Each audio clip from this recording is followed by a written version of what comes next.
Video शुरुआत में हम देखते हैं कि एक पर्सन बाइक पे जा रहा होता है और देखता है कि एक ट्रक से एक वेल्डिंग मशीन गिर जाती है और वो उसे टकरा जाता है और फिर थोड़ी देर के बाद उसे होश आ जाता है और फिर वो सोचने लगता है कि मुझे तो लगा मैं तो मर ही गया। खैर जो भी हो, अब मैं अपने घर चलता हूँ। लेकिन वो अपने जगह से हिल नहीं पाता। फिर उसे काफी अजीबोगरीब आवाजें सुनाई देती है और थोड़ी देर के बाद फिर से उसे अजीबोगरीब आवाजें सुनाई देती है। फिर वो बताता है कि हे आवाज कहीं तो सुनी हुई से लग रही है, जरूर एक वेल्डिंग मशीन की आवाज है, क्योंकि मेरे जैसा वेल्डिंग मशीन का फैन कोई हो ही नहीं सकता। इसका मतलब है कि मैं एक वेल्डिंग मशीन में बदल गया हूँ। फिर वो चिल्लाने लगता है और फिर वो सोचने लगता है कि इस पर विश्वास करना कठिन है, लेकिन ऐसा लगता है कि मेरा पुनर्जन्म एक वेंडिंग मशीन के रूप में हुआ है। नहीं, ऐसा नहीं हो सकता। आखिर ऐसा कैसे हो सकता है? और वो आपने नए रूप की तारीफ करने लगता है और बोलता है नया रूप पहले वाले बॉडी से कितना अच्छा है, और फिर से बोलने लगता है असंभव, एक वेल्डिंग मशीन होने से और बुरा कुछ हो ही नहीं सकता। लेकिन एक वेल्डिंग मशीन से अच्छा क्या हो सकता है? कहीं ऊपर वाला यही चाहता है। खैर जो है वो है, लेकिन हे अच्छा लग रहा है। फिर वो बोलता है कि मैं क्या कर सकता हूँ,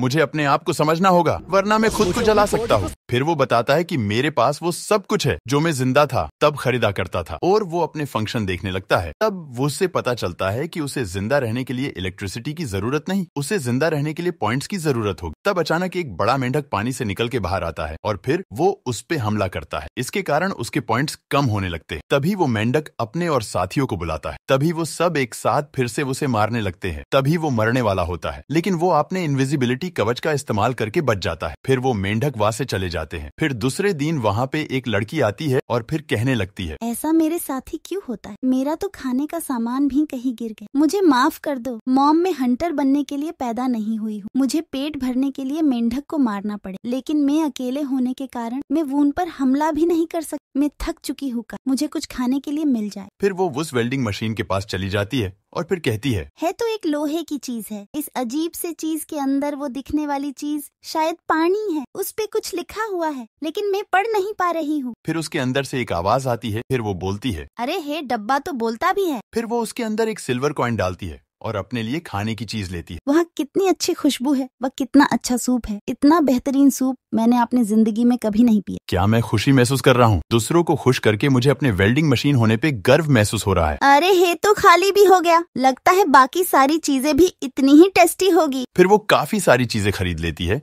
और रात को वही सो जाती। दूसरी दिन सुबह वो कहती है, कितनी अच्छी नींद आई। अच्छा हुआ कल रात यहाँ पे कोई मॉन्स्टर नहीं आया। पैसे नहीं है, लेकिन पेट भर गया है और दिमाग भी अच्छे से काम कर रहा है। तुम्हारा बहुत बहुत शुक्रिया। क्या तुम बात कर सकते हो? मुझे लगता है कि तुम कुछ कुछ चीजें ही बोल सकते हो। मैं किसी को जानती हूँ जो ऐसे ही जादू ही चीजें बनाता है। अगर तुम मेरे बात से सहमत हो तो बोलो, तुम कुछ भी बोल सकते हो। तब वो वेल्डिंग मशीन हेलो बोलता है। तब वो लड़की बोलती है, वाह, तुम तो मेरी बात समझते हो। लेमी को तुमसे मिलकर बहुत अच्छा लगेगा। अरे मैंने अपना नाम तो बताया ही नहीं। मेरा नाम लामिस है। वो तुम किसी भी काम के लिए, हाँ बोलने के लिए हेलो बोल सकते हो। वो ना बोलने के लिए क्या बोलोगे? फिर वो वेल्डिंग मशीन बोलती है कि गलत ऑप्शन। तो क्या नहीं के जगह हे काम करेगा। बढ़िया है, चलो अच्छा आइडिया है। फिर वो उसे अपने साथ चलने के लिए बोलती है और उसे हुल्मी को मिलाने के लिए लेके जाती है। फिर वो एक जगह रुके कहती है, मुझे तो और भी ज्यादा भूख लग रही है, थोड़ा सा और सूप पिया जाए। फिर वो वेल्डिंग मशीन सोचती है कि मुझे लगता है कि सूप से इसका पेट नहीं भरेगा। फिर वो अपने आइटम्स को चेंज कर देता है। फिर वो लड़की बोलती है, हे अचानक क्या हुआ? हे चमक कैसी, सारे आइटम चेंज कैसे हो गए? चलो आप कुछ खा ही लेते हैं। फिर कहती है हमें पर्यटन जाना है, फिर उसके बाद गाँव आएगा, फिर हम आराम करेंगे। फिर वो अपने गाँव पहुँच जाती है। फिर वहाँ के गार्ड वो से पूछते हैं, क्या तुम ठीक हो ना?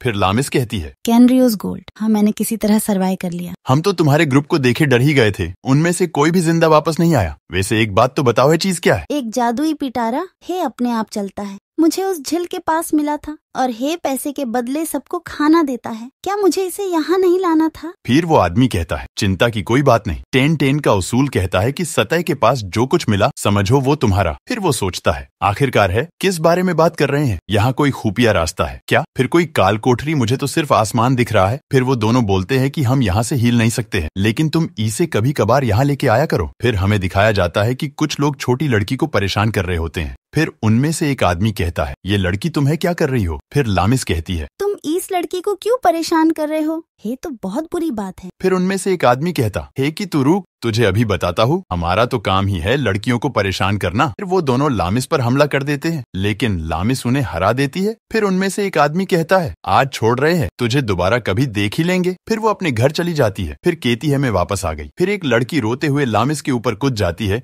और रोते हुए कहती है, ओ लामिस, तुम जिंदा हो, मुझे यकीन नहीं हो रहा। पता है मैं कितनी परेशान हो गई थी। जब मैंने हंटर से पूछा तब उन्होंने कहा कि वो तुम्हें छोड़ के भाग गए थे। फिर मैंने उन्हें बदनाम करके हमेशा के लिए गांव से निकाल दिया। फिर वेल्डिंग मशीन को घर के बाहर रखन देती है। इसी के साथ है एपिसोड खत्म होता है। अगर आपको एपिसोड पसंद है तो लाइक, शेयर आणि सब्सक्राइब।